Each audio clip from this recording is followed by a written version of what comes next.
episode 8 of series 12 of Doctor Who, the 2005 relaunch, The Haunting of Villa something.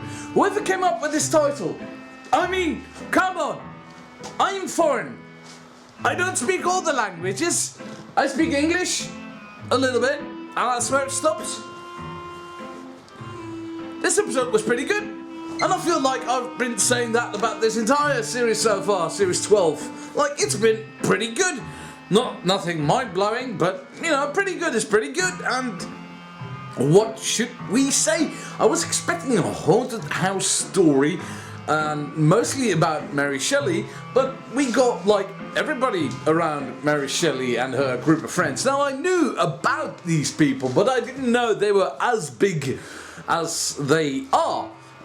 Freely admit, I don't know everything in this world. I knew of Lord Byron, I knew of her husband Shelley, who later died and who she had sex on top of his grave later. This was... okay, I knew... that's weird. Also, I was saying, I was not expecting this to be a 3-part series finale setup. I was not expecting them to pull a utopia on our collective rear ends. And this episode doesn't really do much. It's like they run around a bit, they can't escape. Then there's like, oh, skeleton hands, which don't really do anything, and then they can't escape. And then there's a Cyberman who looked quite creepy in their defense, who just stomped around going like, I need the Siberium, and that's about it. But the thing is, without actually developing characters or making progression in some kind of a plot that needed to be solved, there were like character beats here. Like, you knew who people were and what they were about. So it was like a really efficient way of bringing across who we're dealing with. Like Ryan with his, I want to say cerebral palsy. You're Reggie. You work for Nintendo. Not anymore! Dyspraxia, that took me a minute. I didn't even Google it. No. Honest to God. So, things like that. And Graham whinging about how there's never any food on these trips. Getting a sandwich. That's terrific. The butler, the valet, being like, going in the background going, really, are we doing this one again? That's all terrific stuff. That's like the minimal amount you can have a character do and still know what they're about. Like, you don't need hours upon hours of fleshed out backstory to know who you're dealing with.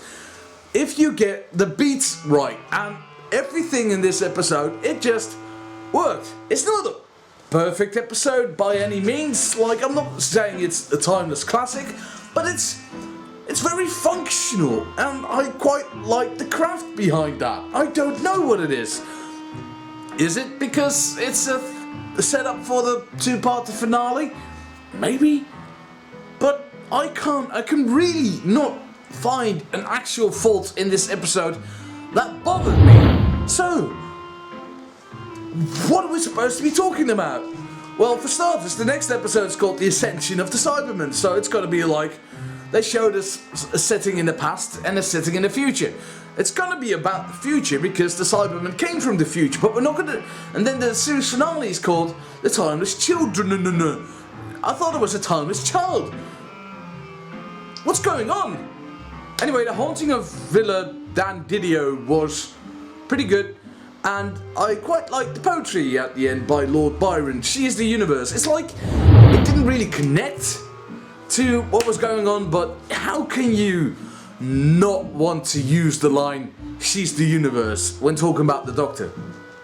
Speaking about Lord Byron, him being a smarmy bastard who wanted to chat the Doctor up, and her having none of it, I'm like, at first I thought it was like, oh, here we go, there's characters hitting on the Doctor now.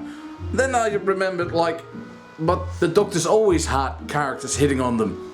Like, it didn't matter if he was grey-haired, or, you know, looked like David Tennant, or Matt Smith. there was always people trying to get into their pants. Being a clever bastard does that for you, or a clever lady. Ladies can be bastards? Sure, ladies can be bastards. Fill a diaphragm gets a solid recommendation off of me, and I suppose I'll see you next week. Hey. He was the doctor all the time. Who left these on the floor?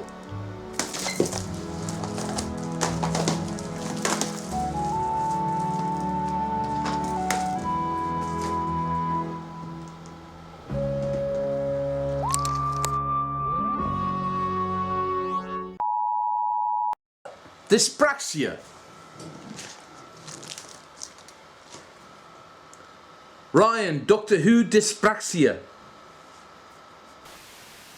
Sorry to keep you waiting, Snake said when he entered the Smash Mansion for the first time in 4 years. I've been quite busy for the past few years. During the fall season, I played running back in the National Football League. I joined the Packers this season, hoping to